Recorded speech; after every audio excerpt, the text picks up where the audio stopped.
In this video, I will show you how to find your account number on Wise. So in order to find your Wise account number, what you want to do is simply open up the Wise app or website, and from there go to GBP, British Pound, and click on it. Now, from there, you will see this.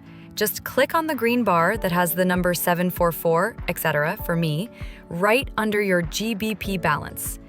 Then here, the second thing you will see is your account number. You can now just click copy, and now you have copied your Wise account number. Make sure to do this with the British Pound since you only have an account number for that. Now, if you don't yet have the British Pound, then you'll just need to add it as a currency. You can click New and then just open a balance. After that, select the British Pound, and then you can get your account number within the British Pound. If this video was helpful, please consider leaving a like and subscribing to my channel.